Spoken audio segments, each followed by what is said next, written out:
Target bahagiakan orang tua. Gaji pertama kalau kerja nanti umroh.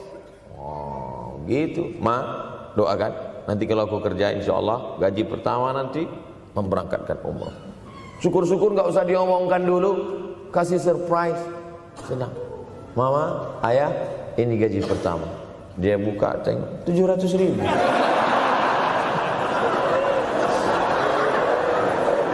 Menangis dia menerima gaji pertama itu. Bukan karena harunya sikit. Gitu dia buka amplop. Oh, kok setitik dong. Haru dia.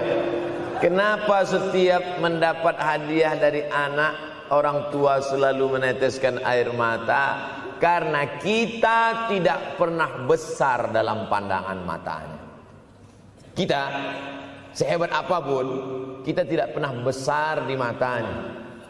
Di pandangan ibu ayah kita, kita adalah anak kecil yang tapak kakinya 2 jari, panjangnya sejengkal. Maka jangan pernah ceramahi orang tuamu.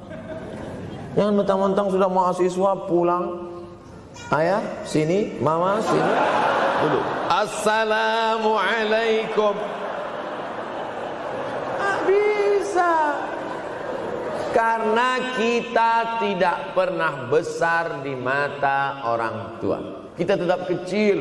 Walaupun kamu sudah menikah, sudah punya istri, sudah punya anak, kau tetaplah anak-anak dalam pandangan dia. Oleh sebab itu jangan sok besar, jangan sok hebat. Kalau ada pesan yang ingin mau disampaikan, jangan melalui mulut kita, dipinjam mulut orang lain. Tokoh masyarakat, alim ulama, dia ngajinya di mana? Ada yang mau kita perbaiki, jilbabnya mungkin kurang panjang, mungkin ada kebiasaan dia yang kurang baik. Sementara kita udah ngaji, sudah belajar di Universitas Ahmad Dahlan, sudah terpelajar, membuat dia mau menjadi orang baik. Tidak mesti dari mulut kita, pinjam mulut orang lain. Assalamualaikum Pak Kades, pinjam mulut Pak Kades sebentar. Pak Kades, ayah saya kan orangnya baik sama Pak Kades. Iya, nanti kalau saya ngomong dia nggak dengar. Jadi saya mau tolong Pak Kades. Pak Kades, ayah saya sampai sekarang belum sholat Pak Kades. Jadi tolong Pak Kades nasihati dia. Kata Pak Kades, saya juga nggak sholat. Hancur dunia persilatan. Oleh sebab itu senangkan. Ini banyak anak-anak yang udah ngaji, yang sudah aktivis masjid, merasa ingin orang tuanya baik, dia sendiri menceramahi, nggak ketemu, nggak connect dia. Ayah sini, orang yang tidak sholat neraka jahanam tempatnya. Sakit hati, meleleh air matanya. Sekali kau buat air matanya menetes, maka kau akan berenang dalam kesengsaraan. Jangan pernah buat dia menangis. Kalau dia nangis haru Pak Ustaz, nggak apa-apa. Cuman kita kan sulit membedakan mana air mata haru, mana air mata sedih. Sama-sama bentuknya air mata. Makanya ada ungkapan jangan menangis air mata buaya. Kenapa selalu kalau disebut air mata buaya? Karena memang buaya menangis bukan karena sedih, tapi karena kekenyangan. Buaya kalau habis makan orang, keringat, buaya itu tidak ada pori-porinya. Kita kalau berkeringat kan keluar pori-pori, ini keluar air. Buaya nggak ada. Satu-satunya tempat air keluar, nah itulah. Makanya menangis buaya, keluar air mata buaya. Maka jangan sampai kita nangis karena kekenyangan. Haru dia melihat pemberian kita. Di saat itu menetes air matanya, berdoa, dia memanjatkan doa, mengetuk pintu-pintu langit, terbuka. Masya Allah. Tembus. Pantasan doa mahasiswa Universitas Ahmad Dahlan kabul, rupanya pintu terbuka. Doa kepada Allah Subhanahu wa taala. Kadang-kadang kita merasa doa kita yang dikabulkan Allah, kadang-kadang kita merasa sok hebat. Setelah dia meninggal dunia, barulah kita sadar rupanya selama ini kita hanya menumpang doa. Numpang, bukan doa kita yang dikabulkan Allah ternyata, tapi doa dia. Tapi dia tidak pernah cerita itu. Dia nggak pernah ngomong. Apa pernah dia panggil kita? Sini sebentar. Aku sudah capek doain itu. Pernah pernah dia bilang gitu. Dia cukup mengadu tengah malam, ya Allah, anakku ini jadikan dia berhasil kuliahnya, ya Allah. Sudah hampir 14 semester nggak selesai-selesai. Dia mengadu kepada Allah Subhanahu wa taala. Ma, aku susah ini sekarang. Susah kenapa? Skripsiku ditolak terus.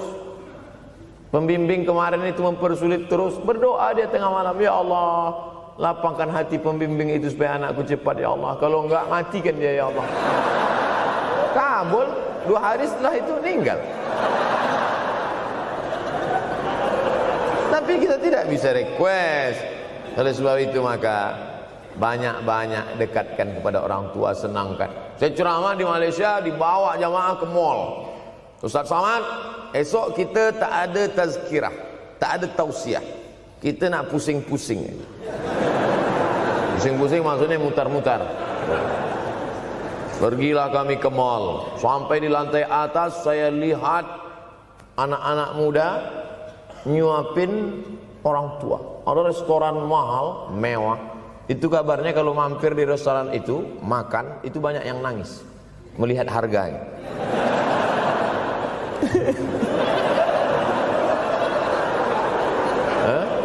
Ada saya lihat anak-anak muda yang ganteng-ganteng, perempuan yang cantik-cantik menyuap orang tua. Orang tua yang sudah tak berambut, sudah perempuan tak berambut lagi, rontok saking tuanya, kulit sudah keriput. Duduk, didorong pakai kursi roda, dibawa ke mall, sampai di itu diberikan restoran tercanggih, termahal. Dia sendiri yang menyuapkan makanan. Ternyata bagi saudara-saudara kita Tionghoa, salah satu mengundang berkah menyenangkan orang tua. Itu keyakinan mereka. Kok kenapa ente kasih makan? Ya oke lah. Ajaran kita mengajarkan tapi kita tak amalkan. Ketika tetangga, kawan, sahabat kita mengamalkan, rezekinya melimpah, baru kita heran. Dia kok kaya ya? Iyalah, dia kan punya tuyul. Tuyul mana bisa bawa duit banyak? Nih keberkahan. Oleh sebab itu, jangan cuma sekedar ngaji-ngaji aja. Pulang dari sini, kalau memang tinggal di Yogyakarta atau di luar nanti pas liburan, sisihkan uang, bawa dia ke mall, bawa dia ke restoran, senangkan hatinya, bawa dia jalan-jalan. Cuman tetap juga yang logis. Kalau dia udah tua, janganlah dikasih kacang goreng. Sesuaikanlah, agar-agar kasih. Enggak perlu dikunyah. Kiri kanan gol, kiri kanan gol. Orang tua bawa kasih kacang, menyiksa aja. Saudara yang dimuliakan Allah Subhanahu wa taala, kenikmatan yang terbesar adalah ketika orang tua masih ada bersama kita. Kalau sudah tak ada, nanti saat Idul Fitri, Allahu Akbar, Allahu Akbar, Allahu Akbar, la ilaha, barulah menetes air mata. Mama. Saya kalau sudah menengok orang menangis terlalu berlebihan mengenang orang tua, ini pasti ada, kalau bahasa kampung kami, something wrong. Pasti ada sesuatu ini. Karena orang kalau sudah habis tumpah, dia tidak akan menetes lagi. Tumpahkan kasih sayangmu itu sampai habis ludes, dia tidak akan menetes lagi. Tak ada penyesalan, karena semua sudah kita berikan. Kalaupun menangis hanya tetesan kasih sayang. Tapi kalau sampai mencakar dinding, mama, ini pasti. Saya kalau ada orang yang menyesal sampai mencakar dinding, mau saya antukkan aja kepala yang gede. Dulu waktu hidup kenapa enggak waktu? Sekarang udah mati baru kau menangis ya? Senanda. Nah, tapi tentu sesuai kemampuan kita, karena kata Allah, la yukallifullahu nafsan illa usaha. Allah tidak membebani orang lebih dari semestinya. Ustaz ceramah sampai jam berapa ini? Sampai jam 6 insyaallah. Saya mau lengkapkan. Jam kita sama tuh. Oh, sama. Jam 6. Jam 6 maka saya ceramah 90 menit nanti di Universitas Ahmad Dahlan.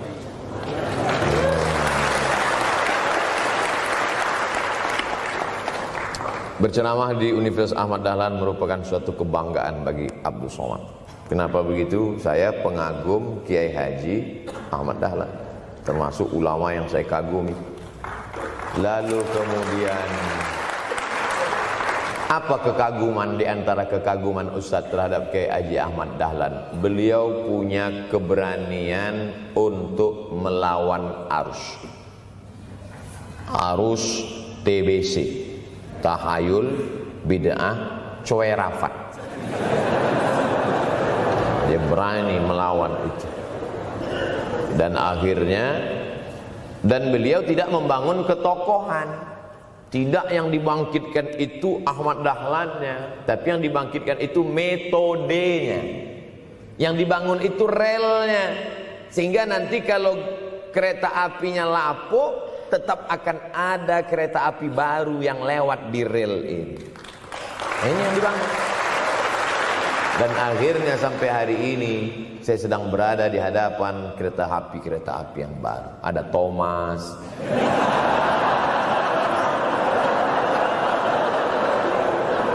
Kok Ustadz tahu Thomas? Anak saya paling suka itu.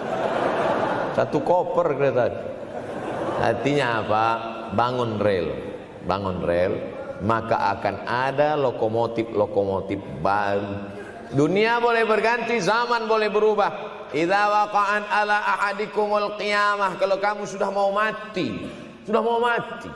Wa fi yadihi fasilah, di tanganmu ada bibit korma. Sudah mau mati, di tangan ada bibit korma. Apa yang kita lakukan? Ada sebagian orang kalau sudah mau mati, ya wes gua ae lah. Kalau di tanganmu ada bibit korma, gali-gali tanah sedikit, tanamkan. Untuk apa nanam korma sudah mau mati? Bukan kita sempat memakan manisnya, tak sempat bermaung di bawah daunnya yang rindang. Bukan kita yang menikmati, tapi ada orang lain dan pahalanya mengalir ke makam kita. 28.000 ibadah mengalir ke makam Kiai Haji Ahmad Dahlan. Angka 28.000 itu dari mana Pak Ustaz? Angka mahasiswa Universitas Ahmad Dahlan. Ustaz tahu dari mana? Ya makanya kalau orang ngomong tuh dengar. Makanya saya kalau diundang ceramah, Ustaz nanti sebelum ceramah kita ada acara makan dulu. Ya selama itu saya diam aja, ngumpulkan bahan. Jangan pernah melihat modal materi, tapi kuatkan usaha dan tawakal. Nih, bantuan cuma 6 miliar. Tapi ternyata keperluannya berapa? 126 miliar. Tapi buktinya jadi masjid yang besar. Kalau diikutkan modal, mana mungkin cukup? Maka begitu juga dalam menatap hidup ke depan. Kamu kenapa belum juga nikah? Modalnya besar Pak Ustaz. Terus gimana? Nunggu yang gratisan aja lah. Dan begitu, usaha, tawakal, doa. Nah, bagi yang masih lajang, yang mau nikah, itu kalau bisa doanya jangan sir, agak jahar dikit. Ya Allah, umur udah 40. Dengar sama sebelah, loh belum mas katanya, belum. Bodoh.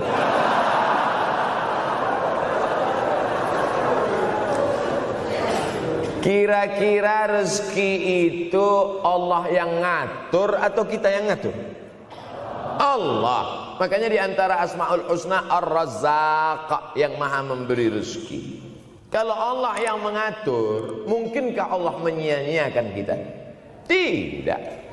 Cicak di dinding, semua tahu, karena dari kecil kita memang sudah diajari lagu cicak. Cicak, cicak di dinding. Ada nggak pernah yang dinyanyikan lagu kadal? Ada. Kenapa mesti cicak? Coba tanya ibu kita yang dulu nyanyikan. Mama, kenapa cicak, Ma? Karena kalau buaya terlalu gede, nak. Kenapa cicak? Dia sedang mengajarkan kita bagaimana cicak dengan segenap kelemahannya. Cicak itu binatang yang lemah. Hidupnya aja sungsang. Kita selalu berlawanan dengan cicak. Yang kata kita di atas, kata cicak di bawah. Tapi makanan cicak luar biasa. Apa makanan cicak? Helikopter, nyamuk. Cicak tidak bisa menggunakan tangannya, karena kalau dia pakai tangannya jatuh. Kadang pakai 4 aja jatuh. Selalu kan kejadian accident cicak jatuh. Cicak tidak pernah gunakan tangannya untuk makan, karena dia harus berpegang kuat. Apa yang dia pakai? Lidahnya. Lidahnya dia pakai. Nyamuk yang dia makan. Helikopter. Habis dimakan oleh cicak. Siapa yang paling hebat? Nyamuk, makanannya darah. Nyamuk masih keluarga Dracula. Tapi Allah SWT mau mengajarkan jangan putus asa, gunakan potensimu, apapun yang terjadi gunakan. Ini sekarang banyak anak-anak muda nih kehilangan semangat. Kalau engkau kehilangan beras masih bisa hidup 3 bulan. Kalau engkau kehilangan air masih bisa hidup 3 hari. Tapi kalau kau kehilangan semangat, kau hanya hidup 3 detik. Tik, tik, tik, mati. Oleh sebab itu jangan sampai kehilangan semangat. Bahasa kitanya putus asa. Sampai dingin tuh lontong. Bukan karena ceramah terlalu lama, bukan. Sampai dingin itu sarapan pagi gara-gara mahasiswa. Ente kenapa? Galau Ustaz. SMS nggak dibalas, telepon nggak diangkat. La ilaha illallah Muhammad Rasulullah. Mahasiswa seganteng ini, sehebat ini, begitu cepat putus asa. Saya aja setua ini, sekurus ini masih banyak yang mau. Lihat tuh komen-komen di Instagram, baca tuh komen-komen di YouTube. Ustaz, jadikan aku yang kedua ya. Masa kalian anak-anak muda gagah perkasa, bangkitkan semangatmu, takbir. Banyak yang belum ketemu jodoh. Saudara yang dimuliakan Allah Subhanahu wa taala, maka bangkitkan semangat. Tapi yang namanya semangat ini tidak bisa bangkit dengan banyak kita lihat orang bersemangat, pede di depan orang, pede luar biasa. Dia kok pede sekali? Pakai sandal. Banyak juga yang semangat, pede luar biasa, rupanya pakai jimat. Kita pede kita bukan karena sabu-sabu, bukan karena narkoba. Pede kita karena kita sudah serahkan semuanya pada Allah. Inna sholati wa nusuki wa mahyaya wa mamati lillah. At-tahiyatul mubarakatun sholawatun thayyibatun lillah. Tapi tetap satu. Jangan nanti mentang-mentang udah dengar ceramah saya at-tahiyatul mubarakatun.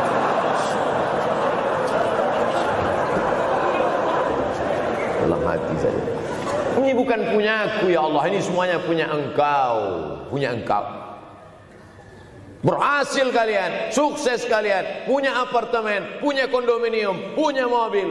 Datang teman nanya, hebat ente ya, kaya sekarang ya. La haula wala quwata illa billah. Tapi ngomongnya setelah berhasil. La haula wala quwata itu setelah berhasil atau sebelum? Setelah semua dipuji orang, hebat ente sekarang ya. La haula wala quwwata, bukan punya saya, punya Allah. Tapi sekarang banyak orang salah. Ente kok enggak kerja? La haula.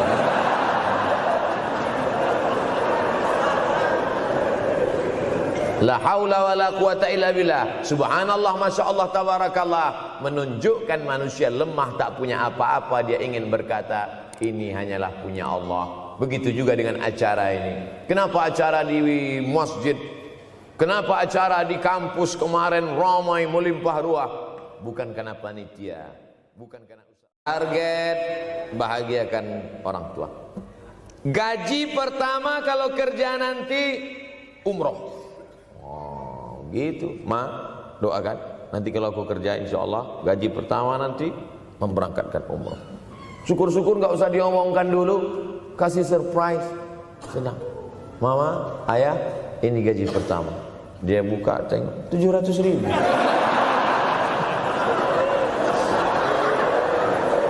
Menangis dia menerima gaji pertama itu. Bukan karena harunya sikit. Gitu dia buka amplop, oh kok setitik dong. Haru dia. Kenapa setiap mendapat hadiah dari anak, orang tua selalu meneteskan air mata? Karena kita tidak pernah besar dalam pandangan matanya. Kita sehebat apapun, kita tidak pernah besar di matanya. Di pandangan ibu ayah kita, kita adalah anak kecil yang tapak kakinya 2 jari, panjangnya sejengkal. Maka jangan pernah ceramahi orang tuamu. Jangan mentang-mentang sudah mahasiswa pulang, ayah sini, mama sini, dulu. Assalamualaikum. Bisa. Karena kita tidak pernah besar di mata orang tua. Kita tetap kecil. Walaupun kamu sudah menikah, sudah punya istri, sudah punya anak, kau tetaplah anak-anak dalam pandangan dia. Oleh sebab itu jangan sok besar, jangan sok hebat. Kalau ada pesan yang ingin mau disampaikan, jangan melalui mulut kita, dipinjam mulut orang lain. Tokoh masyarakat, alim ulama, dia ngajinya di mana? Ada yang mau kita perbaiki, jilbabnya mungkin kurang panjang, mungkin ada kebiasaan dia yang kurang baik. Sementara kita udah ngaji, sudah belajar di Universitas Ahmad Dahlan, sudah terpelajar, membuat dia mau menjadi orang baik. Tidak mesti dari mulut kita, pinjam mulut orang lain. Assalamualaikum Pak Kades, pinjam mulut Pak Kades sebentar. Pak Kades, ayah saya kan orangnya baik sama Pak Kades. Iya, nanti kalau saya ngomong dia nggak dengar. Jadi saya mohon tolong Pak Kades. Pak Kades, ayah saya sampai sekarang belum sholat Pak Kades. Jadi tolong Pak Kades nasihati dia. Kata Pak Kades, saya juga nggak sholat. Hancur dunia persilatan. Oleh sebab itu senangkan. Ini banyak anak-anak yang udah ngaji, yang sudah aktivis masjid, merasa ingin orang tuanya baik, dia sendiri menceramahi, nggak ketemu, nggak connect dia. Ayah sini. Orang yang tidak sholat neraka jahanam tempatnya. Sakit hati. Meleleh air matanya. Sekali kau buat air matanya menetes, maka kau akan berenang dalam kesengsaraan. Jangan pernah buat dia menangis. Kalau dia nangis haru Pak Ustadz, nggak apa-apa. Cuman kita kan sulit membedakan mana air mata haru, mana air mata sedih. Sama-sama bentuknya air mata. Makanya ada ungkapan jangan menangis air mata buaya. Kenapa selalu kalau disebut air mata buaya? Karena memang buaya menangis bukan karena sedih, tapi karena kekenyangan. Buaya kalau habis makan orang, keringat, buaya itu tidak ada pori-porinya. Kita kalau berkeringat kan keluar pori-pori, ini keluar air. Buaya nggak ada. Satu-satunya tempat air keluar, nah itulah. Makanya menangis buaya, keluar air mata buaya. Maka jangan sampai kita nangis karena kekenyangan. Haru dia melihat pemberian kita. Di saat itu menetes air matanya, berdoa, dia memanjatkan doa, mengetuk pintu-pintu langit, terbuka. Masya Allah. Tembus. Pantasan doa mahasiswa Universitas Ahmad Dahlan kabul. Rupanya pintu terbuka. Doa kepada Allah Subhanahu wa taala. Kadang-kadang kita merasa doa kita yang dikabulkan Allah, kadang-kadang kita merasa sok hebat. Setelah dia meninggal dunia, barulah kita sadar rupanya selama ini kita hanya menumpang doa. Numpang, bukan doa kita yang dikabulkan Allah ternyata, tapi doa dia. Tapi dia tidak pernah cerita itu. Dia nggak pernah ngomong. Apa pernah dia panggil kita? Sini sebentar. Aku sudah capek doain itu. Pernah dia bilang itu. Dia cukup mengadu tengah malam, ya Allah, anakku ini jadikan dia berhasil kuliahnya ya Allah. Sudah hampir 14 semester nggak selesai-selesai. Dia mengadu kepada Allah Subhanahu wa taala. Ma, aku susah ini sekarang. Susah kenapa? Skripsiku ditolak terus. Pembimbing kemarin itu mempersulit terus. Berdoa dia tengah malam, ya Allah, lapangkan hati pembimbing itu supaya anakku cepat ya Allah. Kalau enggak, matikan dia ya Allah. Kabul, 2 hari setelah itu meninggal. Tapi kita tidak bisa request. Oleh sebab itu maka banyak-banyak dekatkan kepada orang tua, senangkan. Saya ceramah di Malaysia, dibawa jamaah ke mall. Ustaz Samad, esok kita tak ada tazkirah, tak ada tausiah. Kita nak pusing-pusing. Pusing-pusing maksudnya mutar-mutar. Pergilah kami ke mall. Sampai di lantai atas saya lihat anak-anak muda nyuapin orang tua. Ada restoran mahal, mewah.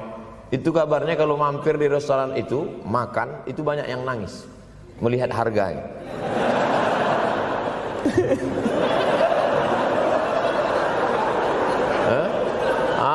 Ada saya lihat anak-anak muda yang ganteng-ganteng, perempuan yang cantik-cantik menyuap orang tua. Orang tua yang sudah tak berambut, sudah perempuan tak berambut lagi, rontok saking tuanya, kulit sudah keriput. Duduk, didorong pakai kursi roda, dibawa ke mall, sampai di situ diberikan restoran tercanggih, termahal, dia sendiri yang menyuapkan makanan. Ternyata bagi saudara-saudara kita Tionghoa, salah satu mengundang berkah menyenangkan orang tua. Itu keyakinan mereka. Kok kenapa ente kasih makan? Ya oke lah. Ajaran kita mengajarkan tapi kita tak amalkan. Ketika tetangga, kawan, sahabat kita mengamalkan, rezekinya melimpah, baru kita heran. Dia kok kaya ya? Iyalah, dia kan punya tuyul. Tuyul mana bisa bawa duit banyak? Nih keberkahan. Oleh sebab itu, jangan cuma sekedar ngaji-ngaji aja. Pulang dari sini, kalau memang tinggal di Yogyakarta atau di luar nanti pas liburan, sisihkan uang, bawa dia ke mall, bawa dia ke restoran, senangkan hatinya, bawa dia jalan-jalan. Cuman tetap juga yang logis. Kalau dia udah tua, janganlah dikasih kacang goreng. Sesuaikanlah, agar-agar kasih. Enggak perlu dikunyah. Kiri kanan gol, kiri kanan gol. Orang tua bawa kasih kacang, menyiksa itu. Saudara yang dimuliakan Allah Subhanahu wa taala, kenikmatan yang terbesar adalah ketika orang tua masih ada bersama kita. Kalau sudah tak ada, nanti saat Idul Fitri, Allahu Akbar, Allahu Akbar, Allahu Akbar, la ilaha, barulah menetes air mata. Mama. Saya kalau sudah menengok orang menangis terlalu berlebihan mengenang orang tua, ini pasti ada, kalau bahasa kampung kami, something wrong.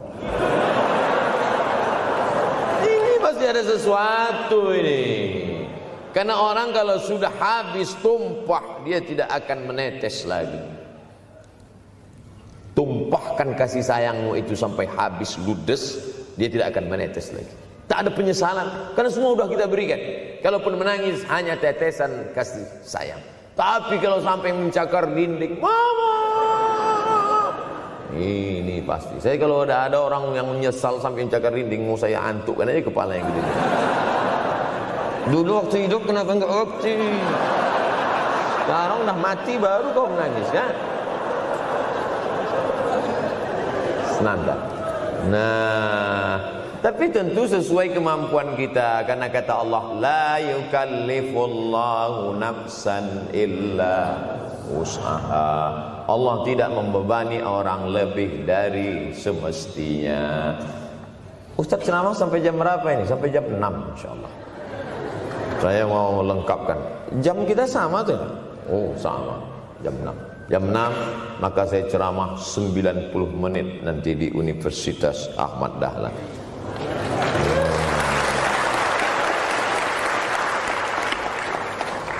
Berceramah di Universitas Ahmad Dahlan merupakan suatu kebanggaan bagi Abdul Somad. Kenapa begitu? Saya pengagum Kiai Haji Ahmad Dahlan, termasuk ulama yang saya kagumi. Lalu kemudian Apa kekaguman di antara kekaguman Ustaz terhadap Kiai Haji Ahmad Dahlan? Beliau punya keberanian untuk melawan arus TBC, tahayul, bid'ah, coerafat. Dia berani melawan itu. Dan akhirnya, dan beliau tidak membangun ketokohan. Tidak yang dibangkitkan itu Ahmad Dahlannya, tapi yang dibangkitkan itu metodenya. Yang dibangun itu relnya. Sehingga nanti kalau kereta apinya lapuk, tetap akan ada kereta api baru yang lewat di rel ini. Ini yang dibangun. Dan akhirnya sampai hari ini saya sedang berada di hadapan kereta api yang baru. Ada Thomas.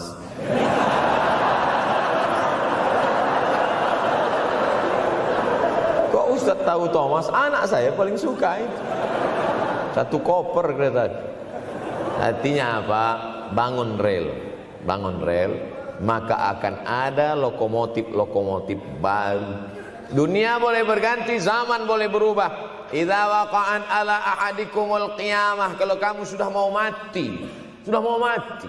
Wa fi yadihi fasilah, di tanganmu ada bibit korma. Sudah mau mati, di tangan ada bibit korma. Apa yang kita lakukan? Ada sebagian orang kalau sudah mau mati, ya wes gua aja lah. Kalau di tanganmu ada bibit korma, gali-gali tanah sedikit, tanamkan. Untuk apa nanam korma sudah mau mati? Bukan kita sempat memakan manisnya, tak sempat bermaung di bawah daunnya yang rindang. Bukan kita yang menikmati, tapi ada orang lain dan pahalanya mengalir ke makam kita. 28.000 ibadah mengalir ke makam Kiai Haji Ahmad Dahlan. Angka 28.000 itu dari mana Pak Ustaz? Angka mahasiswa Universitas Ahmad Dahlan. Ustaz tahu dari mana? Ya makanya kalau orang ngomong tuh dengar. Makanya saya kalau diundang ceramah, Ustaz nanti sebelum ceramah kita ada acara makan dulu. Ya selama itu saya diam aja, ngumpul-ngumpulkan bahan.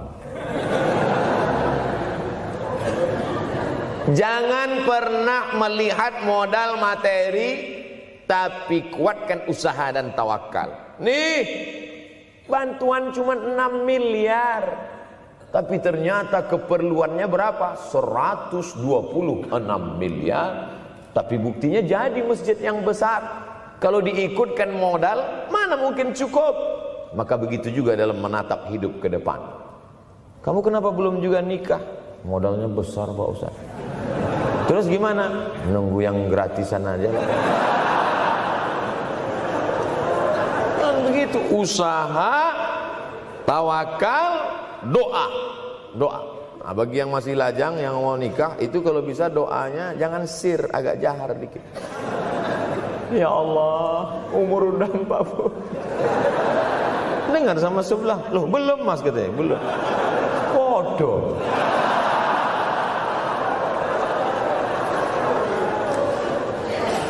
Kira-kira rezeki itu Allah yang ngatur atau kita yang ngatur?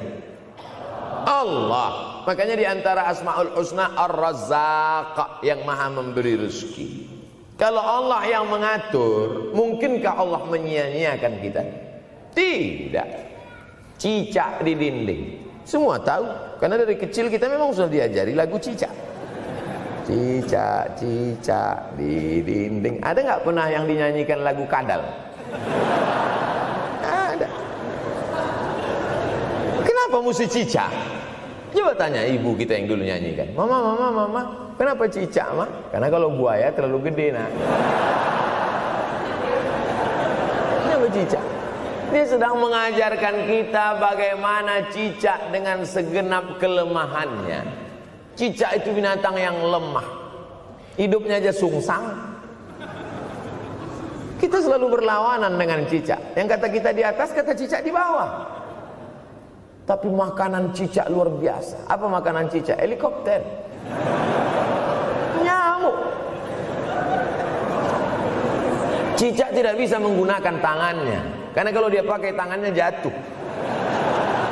Kadang pakai 4 aja jatuh. Selalu kan kejadian accident cicak jatuh. pernah gunakan tangannya untuk makan, karena dia harus berpegang kuat. Apa yang dia pakai? Lidahnya. Lidahnya dia pakai. Nyamuk yang dia makan. Helikopter. Habis dimakan oleh cicak. Siapa yang paling hebat? Nyamuk, makanannya darah. Nyamuk masih keluarga Dracula. Tapi Allah SWT mau mengajarkan jangan putus asa, gunakan potensimu, apapun yang terjadi gunakan. Ini sekarang banyak anak-anak muda nih kehilangan semangat. Kalau engkau kehilangan beras masih bisa hidup 3 bulan. Kalau engkau kehilangan air masih bisa hidup 3 hari. Tapi kalau kau kehilangan semangat, kau hanya hidup 3 detik. Tik, tik, tik, mati. Oleh sebab itu jangan sampai kehilangan semangat. Bahasa kitanya putus asa. Sampai dingin tuh lontong. Bukan karena ceramah terlalu lama, bukan. Sampai dingin itu sarapan pagi gara-gara mahasiswa. Ente kenapa? Galau Ustaz. SMS nggak dibalas, telepon nggak diangkat. La ilaha illallah Muhammad Rasulullah. Mahasiswa seganteng ini, sehebat ini, begitu cepat putus asa. Saya aja setua ini, sekurus ini masih banyak yang mau. Lihat tuh komen-komen di Instagram, baca tuh komen-komen di YouTube. Ustaz, jadikan aku yang kedua ya. Masa kalian anak-anak muda gagah perkasa, bangkitkan semangatmu, takbir. Banyak yang belum ketemu jodoh. Saudara yang dimuliakan Allah Subhanahu wa taala, maka bangkitkan semangat. Tapi yang namanya semangat ini tidak bisa bangkit dengan banyak. Kita lihat orang bersemangat, pede di depan orang, pede luar biasa. Dia kok pede sekali? Pakai sandal. Banyak juga yang semangat, pede luar biasa, rupanya pakai jimat. Kita pede kita bukan karena sabu-sabu, bukan karena narkoba. Pede kita karena kita sudah serahkan semuanya pada Allah. Inna sholati wa nusuki wa mahyaya wa mamati lillah. At-tahiyatul mubarakatul sholawatut thayyibatut lillah. Tapi tetap satu. Jangan nanti mentang-mentang udah dengar ceramah saya, at-tahiyatul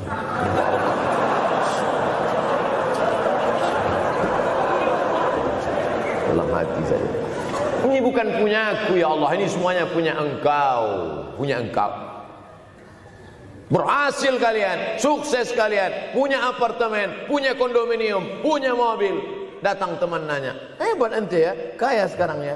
La haula wala quwata illa billah. Tapi ngomongnya setelah berhasil.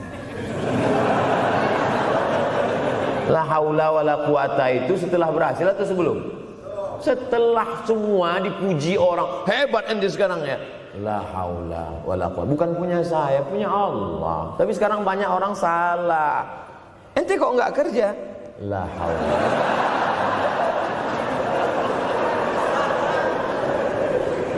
La haula wala quwata illa billah. Subhanallah, masya Allah, tabarakallah. Menunjukkan manusia lemah, tak punya apa-apa. Dia ingin berkata, ini hanyalah punya Allah. Begitu juga dengan acara ini. Kenapa acara di masjid?